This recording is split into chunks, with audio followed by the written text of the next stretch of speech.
Hello guys, so today I will be presenting on the open source compiler that's open Mohammad Naman Rizvi, Shirish Tripathi and Pawan Chakrabarty Reddy.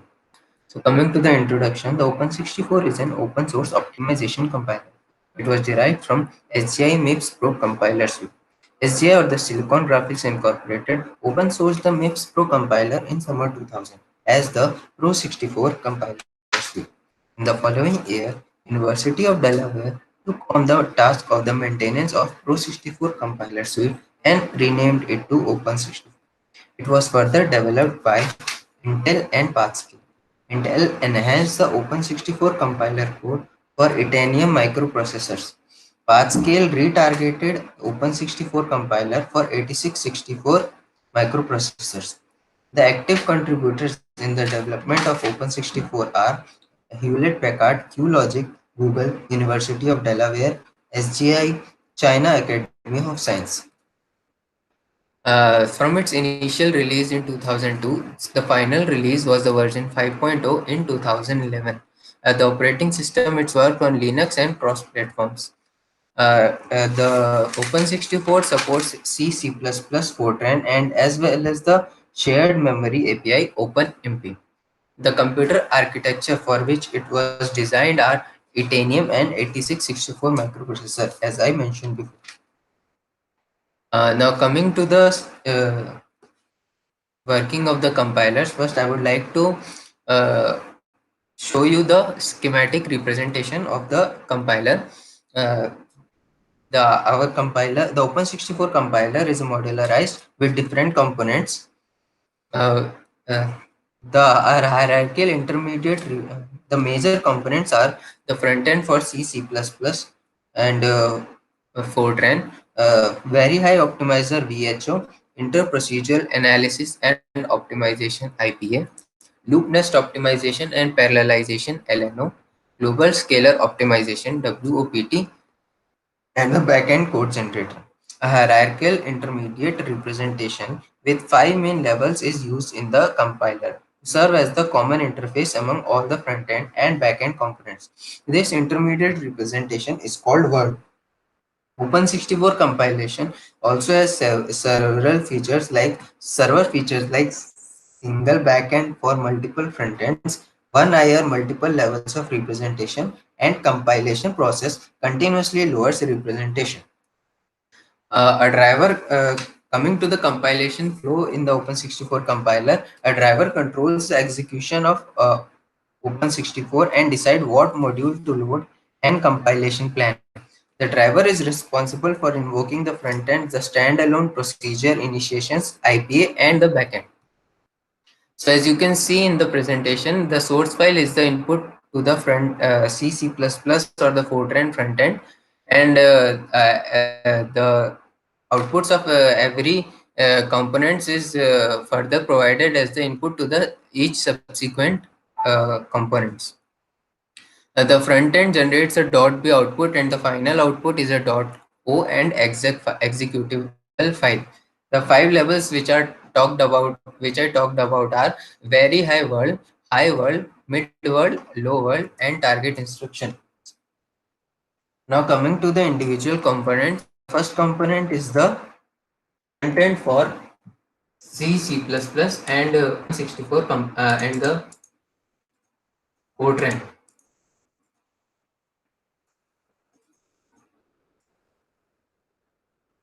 The C, C++ frontends are based on GNU technology. The Fortran frontend is the SGI Pro 64 Fortran frontend.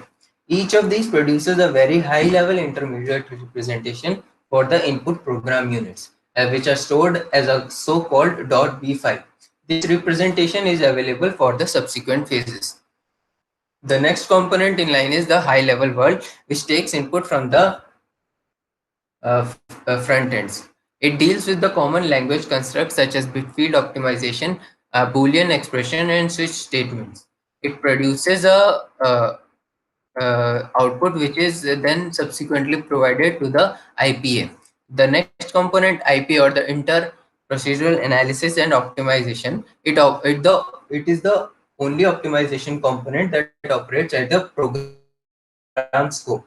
Uh, it has two phases for analysis and one phase for optimization. The analysis phase collects the information from entire program, and the optimization phase performs mid-level optimization.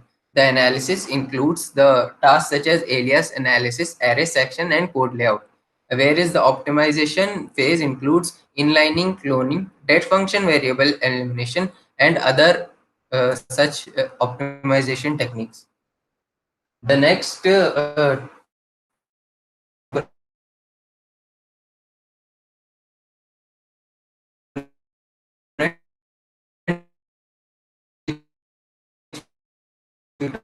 talk about is loopness. The examples are cache blocking, loop interchange, reduce cache conflict, etc.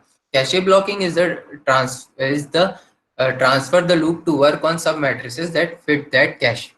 The second task that it does is transformations that help for other optimization in the subsequent components. It reduces inner loop dependency, enables parallelization, and less constraint to register allocation, etc. Uh, Coming to the research activities going on currently are UPC in University of Berkeley.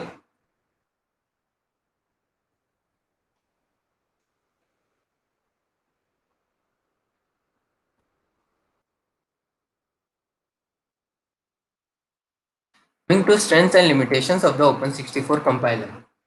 The strengths are global optimization, example partial redundancy elimination, constant propagation, and code motion. Also, strength reduction and expression simplification, and it also eliminates dead codes and common sub expressions. And the strengths provided by the LNOR, loop fusion, and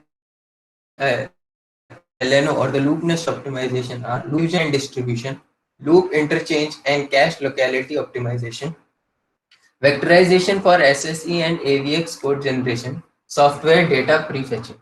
The optimizations in the code generation are advanced register allocation, loop unrolling, instruction selection and scheduling, peephole optimization. The other strengths are feedback directed optimization, just code layout, feedback guided register spelling, value specialization. The IPA component provides strengths to the compilers such as function inline layout optimization for structure members, inter-procedural constant propagation, dead code elimination. The limitations are C and C++ front-end currently is GCC 2.96 or adapted from GCC 2.96, which is an official GCC compiler, introducing many compatibility issues. Processor. To overcome these limitations, the work is currently going on. The upcoming features uh, in Open64 compilers are advanced data prefetch, new alias analysis framework, new interprocedural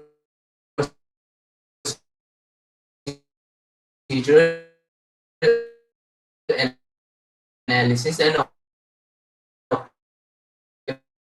optimization framework, and more optimizations.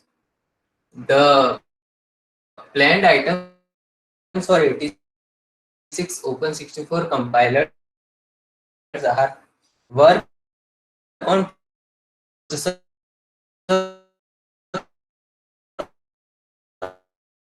optimizations, tuning, and multi-threading data. Thank you.